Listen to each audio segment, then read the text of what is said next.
Client acquisition করতে গিয়ে strategy আগে করব নাকি প্ল্যাটফর্ম আগে সিলেক্ট করব, এটা একটা বড় ধরনের কনফিউশন। কারণ আমি দেখেছি অনেকেই সবচেয়ে বড় ভুল যেটা করে থাকে, স্ট্র্যাটেজি সেট না করে সে প্ল্যাটফর্ম সিলেক্ট করা নিয়ে বেশি ব্যস্ত থাকে। যে আমি কোল্ড ইমেল পাঠাবো, নাকি লিঙ্কডইনে যাব, নাকি ফেসবুকে যাব, নাকি ইনস্টাগ্রামে যাব, এই জিনিসগুলো নিয়ে আমরা সবচেয়ে বেশি মাতামাতি করি। বাট এটা রং জিনিস। আপনাকে যেটা করতে হবে, প্রথমে স্ট্র্যাটেজি সেট করতে হবে। কারণ যখন আপনার স্ট্র্যাটেজি সেট হবে, তখন আপনি অটোমেটিক্যালি বুঝে যাবেন কোন প্ল্যাটফর্মটা আপনার জন্য উপযুক্ত। বাট আমরা প্রথমেই প্ল্যাটফর্ম চুজ করে ফেলি। দেখেন, আপনি যদি প্রথমেই প্ল্যাটফর্ম চুজ করে ফেলেন, হয়তোবা আপনি যেই অডিয়েন্সকে সিলেক্ট করেছেন তারা ওই প্ল্যাটফর্মে অ্যাক্টিভ না।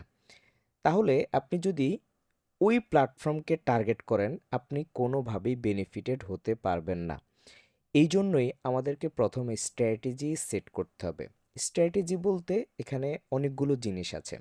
যেমন আপনি কোন অডিয়েন্সকে টার্গেট করবেন, কোন কম্পিটিটরদেরকে আপনি রিসার্চ করবেন, কিভাবে আপনি আপনার অফার রেডি করবেন, আপনার প্রাইসিং স্ট্র্যাটেজি কেমন হবে, আপনার অনবোর্ডিং সিস্টেম কেমন হবে, প্রত্যেকটা জিনিস এখানে ইম্পর্ট্যান্ট। সো এই জিনিসগুলো যখন আমরা সেট করব না, তখন আমাদের প্ল্যাটফর্ম চুজ করাটা কিন্তু কঠিন হয়ে যাবে।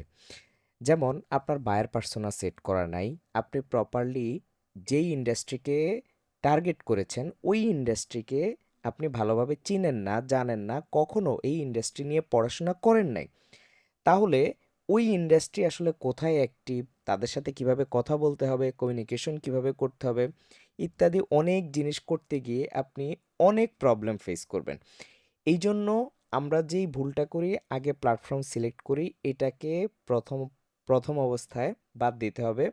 কারণ আপনাকে প্রথমে সিলেক্ট করতে হবে যে আপনি কিভাবে কাজ করবেন, কিভাবে অফার রেডি করবেন, কিভাবে বায়ার পার্সোনা রেডি করবেন, কিভাবে অডিয়েন্স রিসার্চ করবেন, কিভাবে ইন্ডাস্ট্রি রিসার্চ করবেন, ইত্যাদি জিনিসগুলো যখন আপনার একটা জায়গায় তৈরি হবে, আপনার ব্র্যান্ডিং স্ট্র্যাটেজি যখন তৈরি হবে, তখন একটা পর্যায়ে এসে প্ল্যাটফর্ম চুজ করার একটা ব্যাপার আসবে।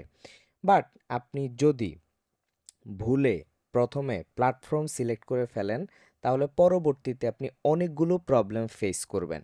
যেমন আমাদেরকে অনেকেই বলে যে আমি এতগুলো মেল পাঠাইছি, কাজ করে না। আমি লিঙ্কডইনে এতগুলো আউটরিচ করেছি, কাজ করে না। কেন কাজ করে না? আপনি হয়তো প্রপারলি রিসার্চ করেন নাই। হয়তো বা আপনি এমন একটা অডিয়েন্স চুজ করেছেন যেই অডিয়েন্স আসলে আপনার সার্ভিসের সাথে যায় না, তার আপনার সার্ভিসটা নিড নাই। এরকম অনেক ধরনের প্রবলেম ফেস করতে হয় আমাদেরকে। আর এই জন্যই আমাদেরকে ফাউন্ডেশন একটা স্ট্র্যাটেজি বিল্ড আপ করতে হয়। স্ট্র্যাটেজি বিল্ড আপ করার পরে আপনি প্ল্যাটফর্ম চুজ করবেন যে আসলে আপনার কি কোল্ড ইমেল করা উচিত নাকি অন্য কোনো সোশ্যাল মিডিয়ায় যাওয়া উচিত। যেমন লোকাল বিজনেসের জন্য এক ধরনের সোশ্যাল মিডিয়া কাজ করে, বিটুবির জন্য আরেকটা সোশ্যাল মিডিয়া কাজ করে। এরকম প্রত্যেকটা জিনিসের জন্য এক একটা জিনিস ভালো কাজ করে। সো আপনি যদি ওই স্ট্র্যাটেজি ঠিকমতো সেট না করে ইচ্ছামতো প্ল্যাটফর্মগুলোতে গিয়ে আপনি আউটরিচ করেন, তারপরে হচ্ছে যে কানেকশন রিকোয়েস্ট পাঠান, কমেন্ট করতে থাকেন, দিন শেষে আপনার আসলে রেজাল্ট আসবে না। এই জন্যই আমরা বলি আপনাকে একটা প্রপার স্ট্র্যাটেজি সেট করতে হবে। সো এই জন্যই আপনি যদি প্ল্যাটফর্ম চুজ করেন আগে, তাহলে আপনি যে কোনো সময় প্রবলেমে পড়বেন। হয়তো বা আপনার দু একটা ক্লায়েন্ট ক্লোজ হবে, বাট আপনার লং টার্ম আপনি বেনিফিটটা পাবেন না, কারণ আপনার ফাউন্ডেশনটা স্ট্রং না, স্ট্র্যাটেজি মেক করা নেই। সো আমি জাস্ট আপনাদেরকে একটা ছোট কেস স্টাডি দেখাবো আজকে। সেটা হচ্ছে আপনি এখানে দেখতে পারতেছেন, আমি আমাদের একজন ভাই আছে, শাখাওয়াত ভাই, উনি আমাদের 30 ডেজ চ্যালেঞ্জ প্লাস হচ্ছে যে আমাদের লিঙ্কডইন প্রোগ্রামে আছে। তো ভাই হচ্ছে যে সেপ্টেম্বরে জানিয়েছে যে তিনি ক্লায়েন্ট ক্লোজ করেছে। তো রিসেন্টলি ভাই আরও একটা হচ্ছে যে ক্লায়েন্ট ক্লোজ করেছে, বেশ কিছু ক্লায়েন্ট ক্লোজ করেছে। ভাই আবার আমাদের 2টা সিজনে জয়েন করেছে। তো চ্যালেঞ্জ প্রোগ্রাম হচ্ছে তার জন্য একটা টার্নিং পয়েন্ট হয়ে দাঁড়াইছে। তো এইটা দেখানোর একটা কারণ আছে। ভাই আমাদের আবার আউটরিচ ইবুকের কথাও বলেছেন। আমাদের আউটরিচ ইবুকটা মানে খুবই ছোট একটা ইবুক, মাত্র 199 টাকা। তো ভাই বলল যে এটাও খুব হেল্প করেছে। আউটরিচের এই বুকটা পড়ে শেষ করলাম, অনেক ভ্যালু দিয়েছেন। সো আমরা চেষ্টা করি অবশ্যই ভ্যালু দেওয়ার। তো তো এখানে ব্যাপারটা হচ্ছে কি, ভাই যে লাস্টে একটা কথা বলেছে, ভাইয়া আপনার দেখানো ফর্মুলাগুলো অল প্ল্যাটফর্মে কাজ করে। কেন অল প্ল্যাটফর্মে কাজ করে? কারণ হচ্ছে স্ট্র্যাটেজি। ভাই হচ্ছে যে স্ট্র্যাটেজি মেক করে নিয়েছে। ওই স্ট্র্যাটেজি অনুযায়ী যখন কাজ করতেছে, অল প্ল্যাটফর্ম কাজ করতেছে। আমাকে আলাদা করে প্রত্যেকটা প্ল্যাটফর্ম শিখতে হচ্ছে না। কারণ প্রত্যেকটা প্ল্যাটফর্মের হয়তো কিছু ইন্টারফেস চেঞ্জ থাকবে, অ্যালগরিদমের কিছু চেঞ্জ থাকবে। বাট আমাদের স্ট্র্যাটেজি কিন্তু চেঞ্জ হবে না। আমাদের স্ট্র্যাটেজি কিন্তু সেম জায়গায় থাকবে। এমনও হতে পারে আপনার সার্ভিসের জন্য ২ টা সোশ্যাল মিডিয়া যদি সিলেক্ট করেন, ২ টা সোশ্যাল মিডিয়ার জন্য আপনার ২ ধরনের অডিয়েন্স সিলেক্ট হতে পারে। কারণ আপনার হয়তোবা ফেসবুকে এক ধরনের অডিয়েন্স অ্যাক্টিভ থাকে, আবার লিঙ্কডইনে আরেক ধরনের অডিয়েন্স অ্যাক্টিভ থাকে, আবার কোল্ড ইমেইলে আরেক ধরনের অডিয়েন্স অ্যাক্টিভ থাকে। সো আপনাকে আসলে মূলত স্ট্র্যাটেজি আগে সিলেক্ট করতে হবে, সেট করতে হবে।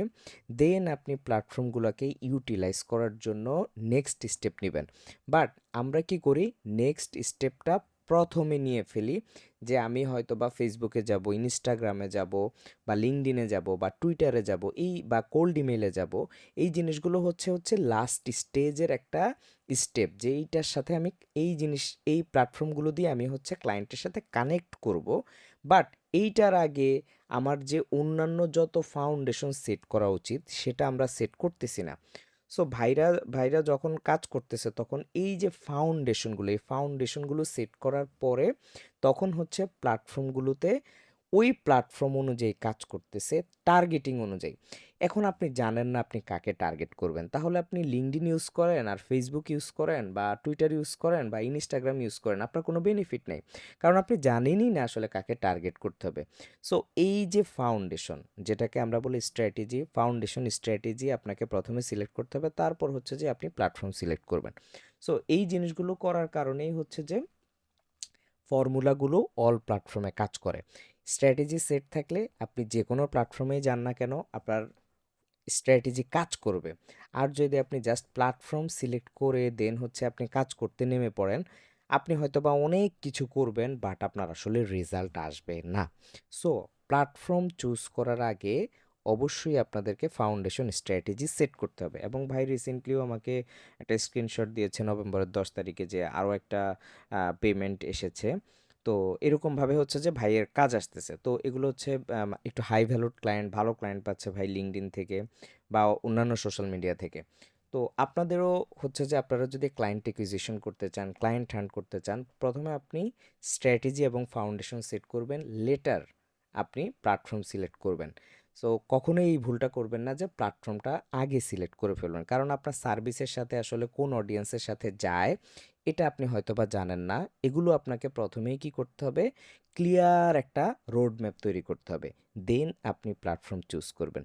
সো আপনি যদি সাকসেস পেতে চান তাহলে অবশ্যই আপনাকে প্ল্যাটফর্ম পরে চুজ করতে হবে, স্ট্র্যাটেজি আগে বিল্ড করতে হবে। আজকে এতটুকুই।